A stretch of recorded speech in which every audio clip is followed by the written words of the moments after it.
Check, check, check, check. How's this sound? Check, check. All right.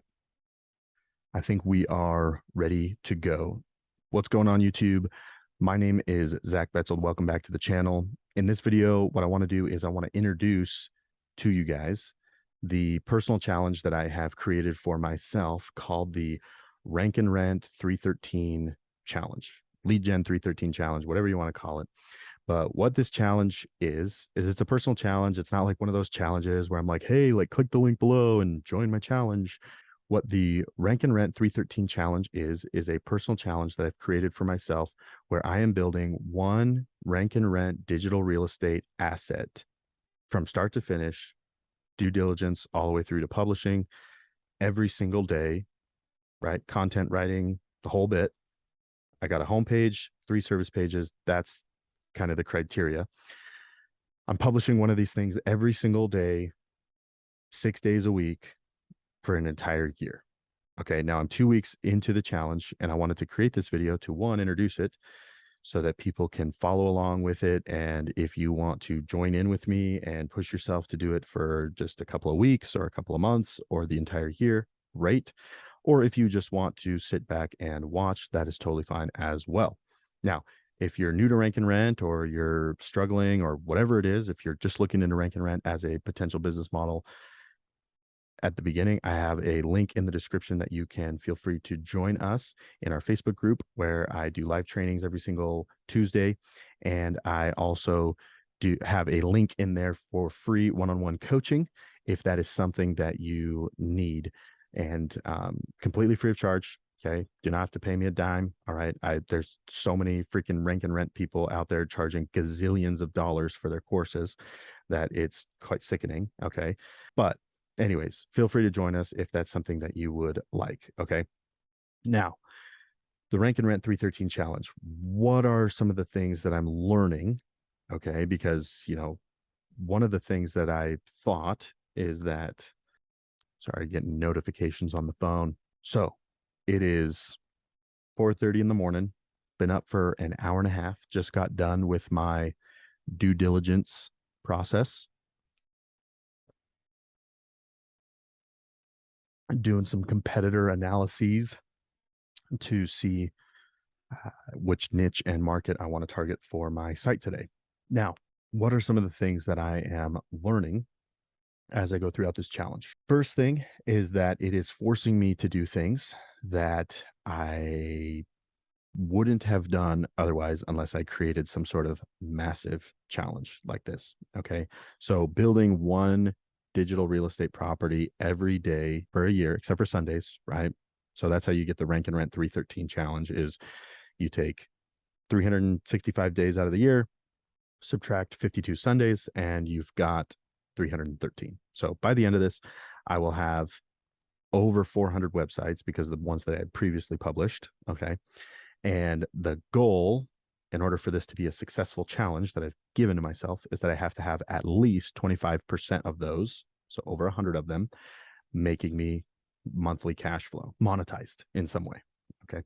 So the first thing that I'm learning is that it is forcing me to do things that I wouldn't have otherwise done, which I think there's definitely something to be learned in there for anybody watching this, whether you're in this business model or not. Okay.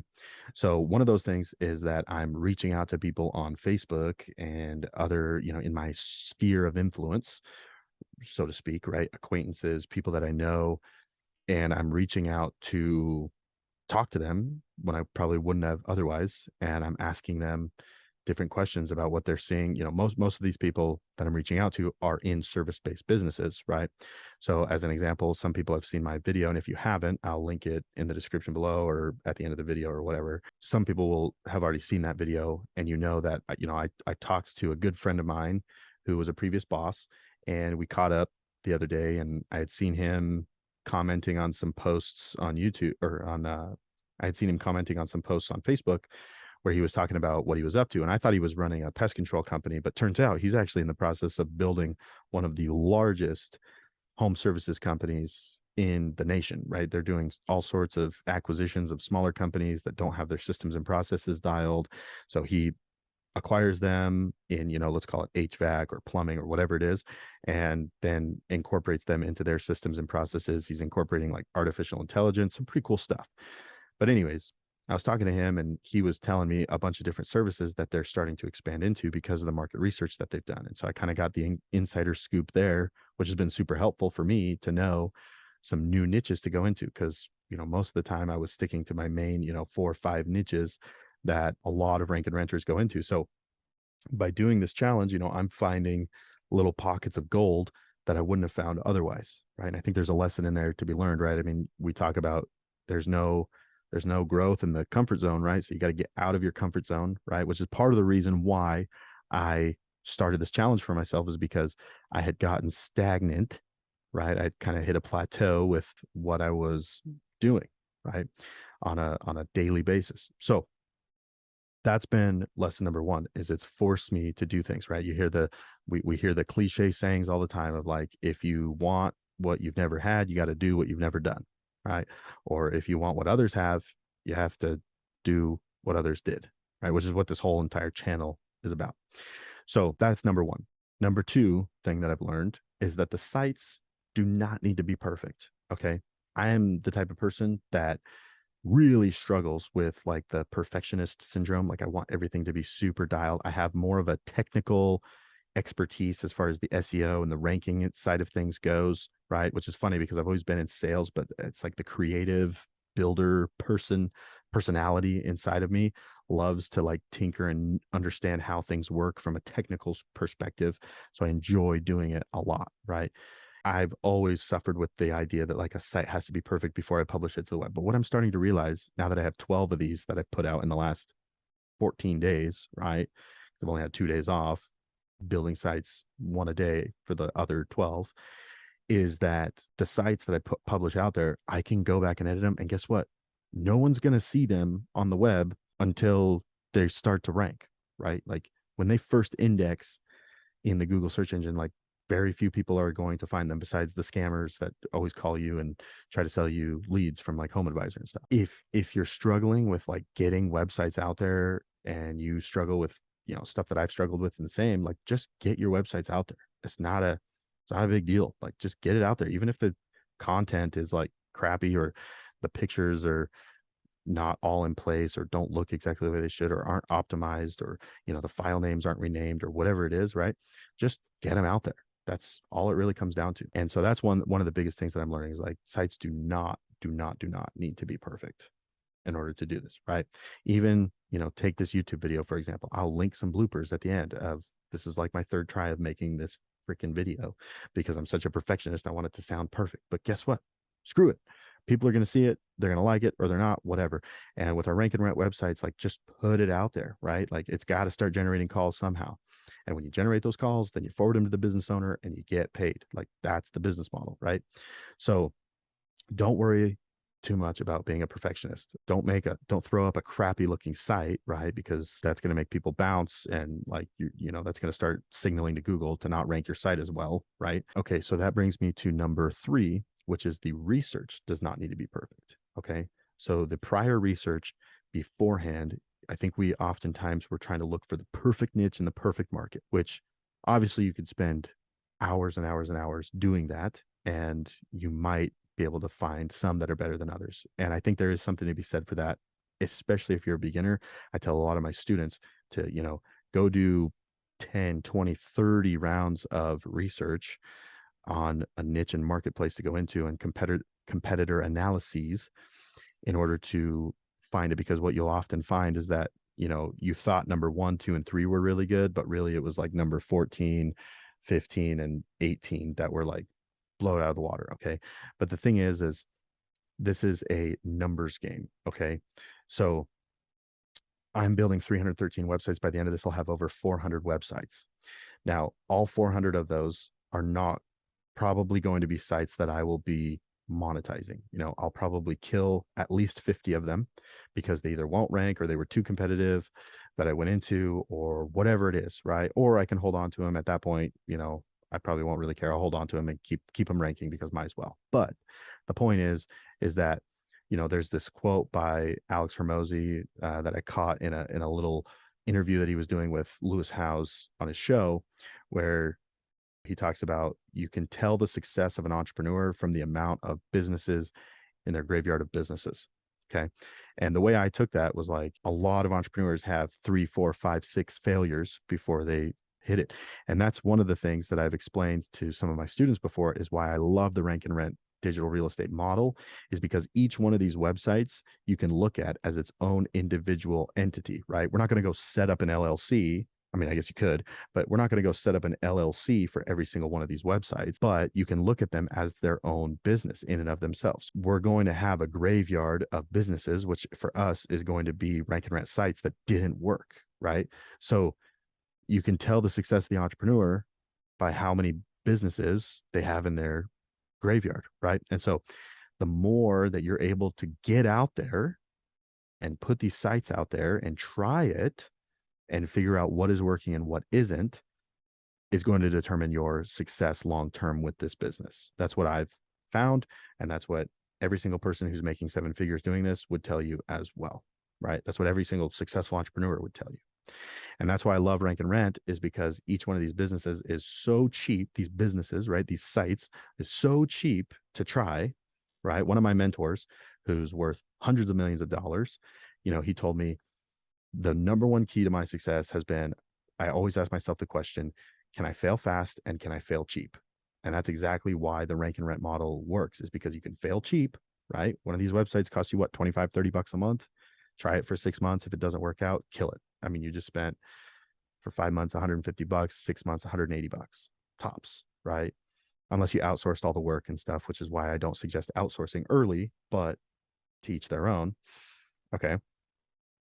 And can you fail cheap? Yes. And can you fail fast? Right. Yeah. Learning for 6 months if a business is going to work or not for you is huge.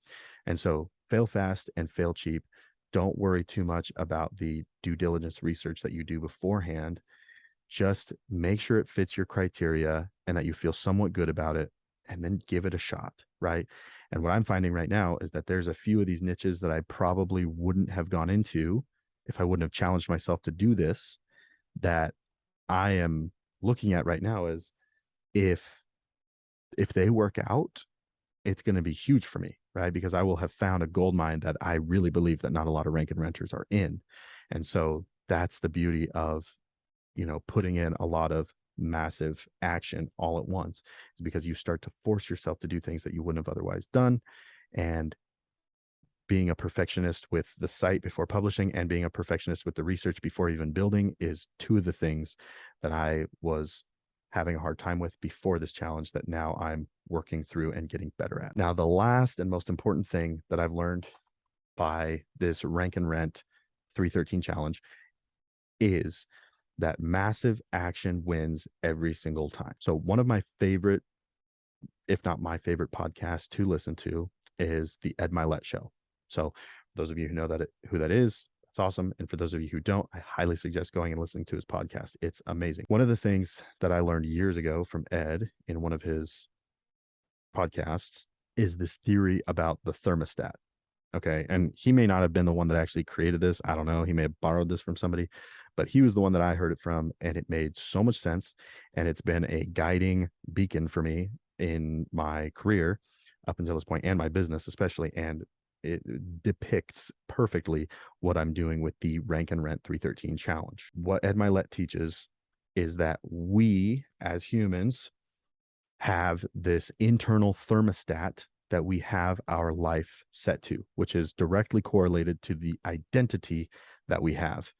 And what happens is it works very similar to a thermostat. So for example, let's say my thermostat is set to 80 degrees. And my identity, what I think about myself, what I think I'm worth, what I think I'm worthy of achieving, and everything that goes into identity is set at 80 degrees. Now, what happens is that when we in our life start to achieve, if I go and achieve more success and I start to heat up the temperature of my life to, let's say, 90 degrees, 95, 100 degrees, and I start cooking, but my identity, what I think about myself, is set at 80 degrees, Well, what's going to happen is just like a home thermostat would do, is the air conditioning would turn on to lower the temperature back down to what it is set at that 80-degree mark. And the contrary is true as well. Let's say I start, just not achieving the results.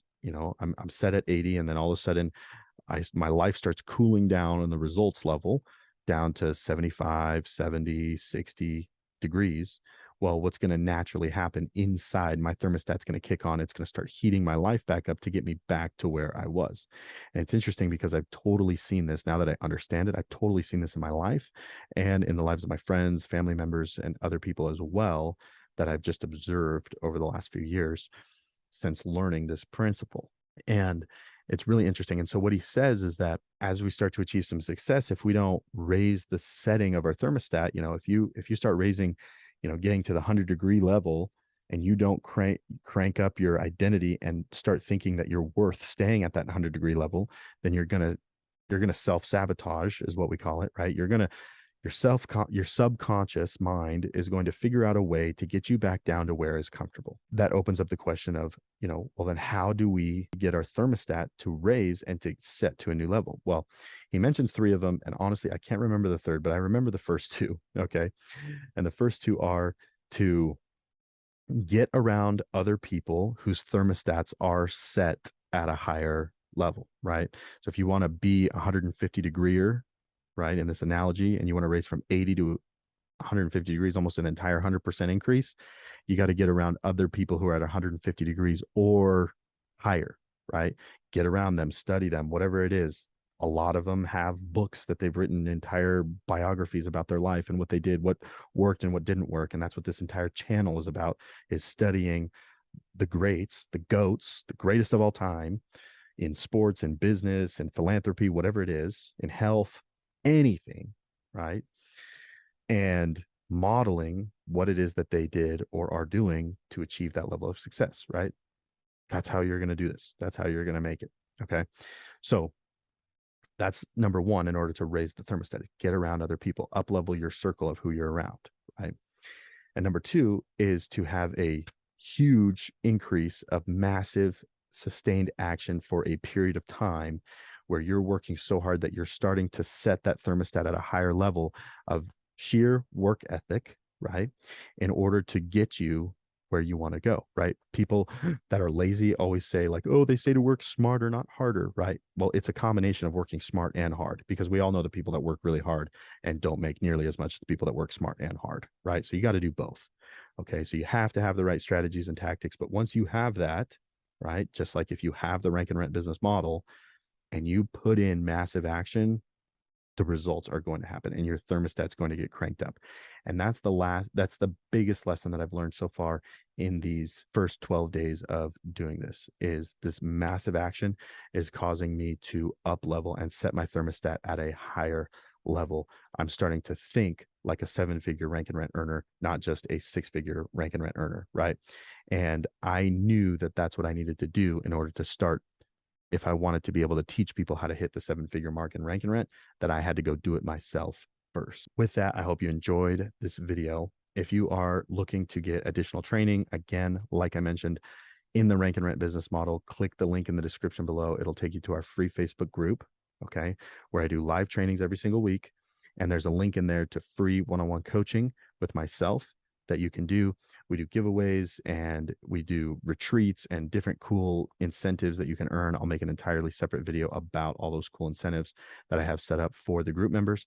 But it's a ton of fun, and we're building a community of awesome, positive minded people that are all heading the same direction, where we're all trying to up level the thermostat in our lives in order to not only achieve greatness, but then once we achieve the greatness, that we feel worthy of that greatness and that we stay there and that we don't self-sabotage and cool our lives back down to where it was before we achieved the greatness. So with this one, I hope you enjoyed it. Tune into the next video for more helpful content to help you with running your business in whatever form that may be. Hit the lottery or invest into some sort of crypto that just takes off. Man, I go off on a lot of tangents. I'm probably gonna have to edit out a lot of this stuff. Yeah, I gotta stay. I gotta stay on task there. I'm gonna go ahead and end this video. We will add this to the blooper reel. It's gonna be great. I will restart it now that I'm feeling good, like I should. Feeling blessed.